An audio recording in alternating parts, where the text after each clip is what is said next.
Hello students, आप सभी को आपके अपने channel conceptual study with Ritesh में एक बार पुनः स्वागत है। और इस वीडियो में स्टूडेंट्स हिंदी के जो चैप्टर बच गए थे उसको आगे का चैप्टर का कंप्लीट करेंगे। ठीक है, अगर ये आपको चाहिए ये कंप्लीट नोट्स तो इसके लिए आपको ग्रुप में ज्वाइन होना पड़ेगा। वहाँ लाइव क्लास भी चलते हैं, मीटिंग। ठीक है, तो बिना लाइव मीटिंग का लाइव टेस्ट मतलब लाइव पूछिएगा जब तक नहीं तब तक आपका बढ़िया से क्लियर नहीं होगा। तो आप लोग जरूर से ज्वाइन होएं, ठीक है, प्राइवेट ग्रुप में, और अपने साथियों को भी बोलें। ठीक है स्टूडेंट्स, तो आप लोग को आगे इसका पढ़ाते हैं। और चैनल में आप नहीं होंगे तो जरूर से सब्सक्राइब कर लीजिएगा। ठीक है, जैसे कि उत्तर मध्यकाल हो गया था, रीतिकालीन परिस्थितियाँ हो गया था, रीतिकालीन काव्य भाषा आज होगा। ठीक है, तो तीसरा चैप्टर में चलते हैं आज।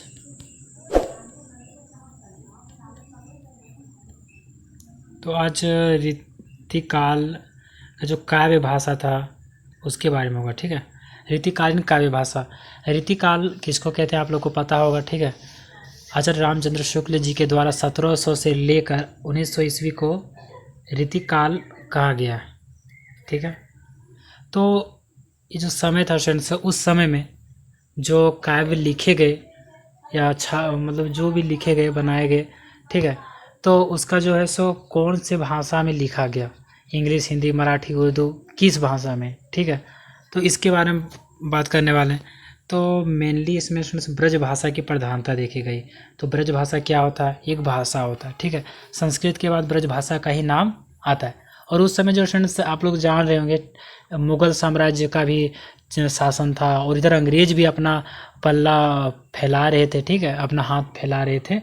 तो फ्रेंड्स उस समय जो था वो मुगल साम्राज्य का अंत भी हो गया 1857 होते होते, और अंग्रेज़ों का शासन भी रहा 1900 मतलब कि एक रीतिकालीन का पूरा रहा। ठीक है, रीतिकालीन के समय में पूरा रहा।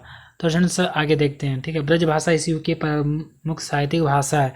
अगर पूछा जाए कि उस समय जो रीतिकालीन का जो काव्य भाषा था वो मुख्य कौन भाषा थी, तो ब्रज भाषा।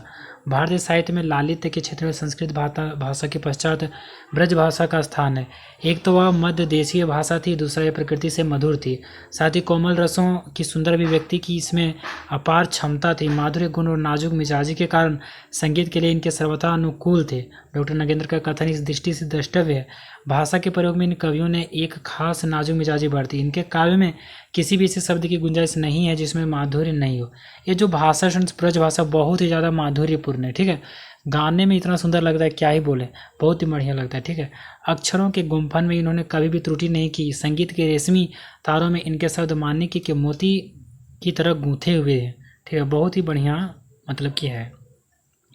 यह ब्रज भाषा की चरमोन्नति का काल है। जो रीति काल है वो ब्रज भाषा का चरमोन्नति काल है। ठीक है, इस समय ब्रज भाषा में विशेष निखार, माधुर्य और प्राजलता का समावेश हुआ तथा वह अत्यंत प्रौढ़ बन गई। यही समय था जब वो और विस्तृत हुई। ठीक है, रीतिबद्ध कवियों की भाषा में कोई दोष अवश्य पाए जाते हैं, लेकिन यह भी सच है कि रीतिबद्ध कवि देव और पद्माकर ने कोमल कांत पदावली की दृष्टि से तुलसी को पीछे छोड़ दिया। इतना सुंदर कोमल कांत पदावली का प्रयोग हुआ है कि तुलसीदास को भी पीछे छोड़ दिए वो सारे लोग। ठीक है, उपयुक्त विवेचन के आधार पर कहा जा सकता है कि रीतिबद्ध कवियों ने काव्य को उपयोगिता और जीवन से अलग रखकर विशुद्ध कला के रूप में देखा है।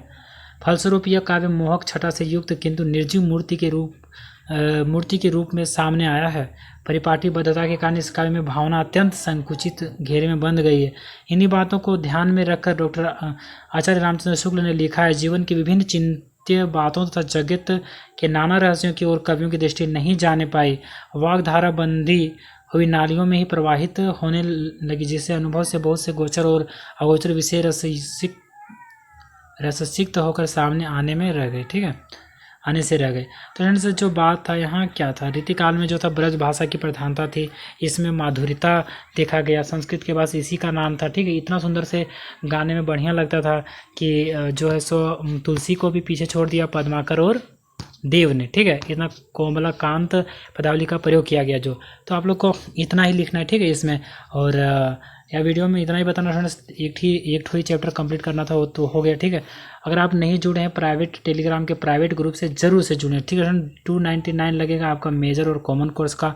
ठीक है, अगर आप IRC भी चाहते हैं तो 399 में आपका सारा हो जाएगा। तो फ्रेंड्स जरूर से ज्वाइन कीजिए। इसके लिए फ्रेंड्स डिस्क्रिप्शन बॉक्स में देख लीजिए, मेरा नंबर दिया हुआ है। ठीक है, उसमें तो जैसे ही मैसेज कीजिएगा 1 मिनट में आपके सामने सारा कॉमन कोर्स का गेस्ट पेपर, कंप्लीट नोट्स और फिर आपका मेजर IRC सारा का सब कुछ 1 मिनट में आपके सामने आ जाएगा। ठीक है, तो फ्रेंड्स इस वीडियो में इतना ही था, और चैनल में नए हो तो जरूर सब्सक्राइब कर लीजिएगा।